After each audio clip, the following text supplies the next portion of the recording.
You see that woman over there, the one sitting by the grinding stone with her wrapper tied high and her arms folded like a chief? That's Ndidi. Yes, that Ndidi. The one who fought the masquerade of Umunkwo and came out without a scratch. The one who once dragged a goat thief from the shrine to the market square and tied him to a tree. People say she's a storm in a wrapper. But I will tell you something, Ndidi didn't start out like that. No, she was made, forged like iron in a blacksmith's fire. I watched her grow in this village. She was the second wife of Okonkwo, the palm wine tapper. May his soul rest. When his first wife, Adeabi, couldn't give him a son, they brought Ndidi from Omuapra. A sharp-tongued beauty with eyes like lightning. And oh, she was strong. Stronger than most men. Carried firewood on her head while breastfeeding her twins. When Okonkwo died from that stubborn cough, Ndidi didn't shed one tear. She just wiped her hands on her wrapper, looked up at the sky, and said, "You go, I stay." 5 children she raised alone. 5.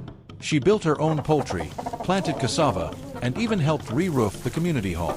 No man stepped foot in her compound unless he came with respect. The young boys in the village used to say, "Ndidi no day smile," and it was true. She smiled once during the 1998 Yam Festival and we all thought something was wrong. Now let me tell you about her youngest, Kayamaka. That girl, was different. While her elder brothers were climbing palm trees and chasing goats, Kayamaka was reading books under the mango tree. Smart, sweet-tongued, and soft-spoken like morning dew. She wanted to become a nurse, and Ndidi made sure she did.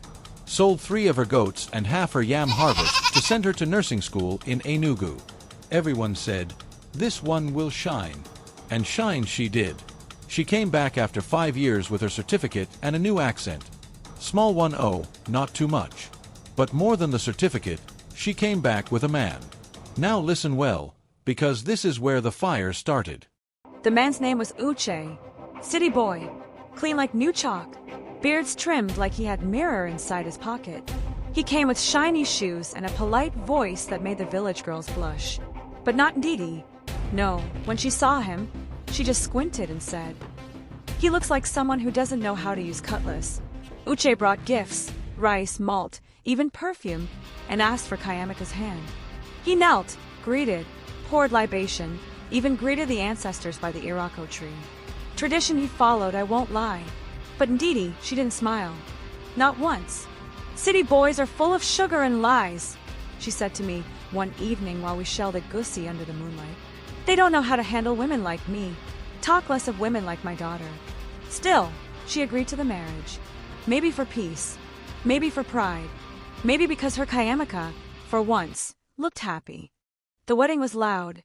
Goat meat, pounded yam, high-life music. Even the masquerade came and danced. Though we all remember what happened last time it crossed Ndidi's path. The bride wore white and blue, and the groom wore a bata like he was Lagos senator. People came from 3 villages away. But let me tell you, Ndidi never danced. She sat under the almond tree, chewing cola nut like Judgment Day was near. Every now and then, her eyes would follow Ejee like a hawk watching a squirrel. 1 week after the wedding, things began to crack. Kayamaka came to the stream one morning, eyes red like palm oil, and told Mama Yuzo that Ejee shouted at her for putting too much pepper in the egusi. "He said I should learn how to cook from his mother," she whispered. Word spread fast, like dry leaves on fire. Next market day, Ndidi went to their house. I wasn't there, but my niece Nkechi said she saw Ndidi come out carrying a mortar on her head, shouting, "If he wants soup without pepper, let him go and marry a spoon." From then it was war. Ejee stopped greeting Ndidi in public. Kayamaka stopped coming to the women's meetings. People began to whisper, "Can a child marry in peace if the mother still holds the broom?" One Sunday, after church, the youth gathered to clean the village square. Ejee didn't show up. When someone asked why, Ndidi said, loud and clear, "Because his hands are soft like uncooked yam." Laughter followed, and Ejee heard about it. That evening, he came to confront her. "Big mistake. I was across the road when it happened." He said, "Mama, with all due respect, stop insulting me in public." Ndidi stood up slowly. "Did you say, with all due respect? You don't have respect, so don't use it in sentence." He raised his voice.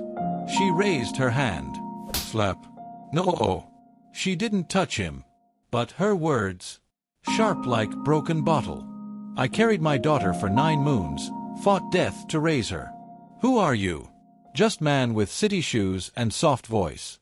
If you don't know how to handle a woman with root in her feet, then go back to your mother's kitchen. Ejee left that night. Didn't even pack his shirt. People said he ran to his uncle's house in the next village. Kayamaka followed him after a week. Ndidi didn't go after her. Didn't cry.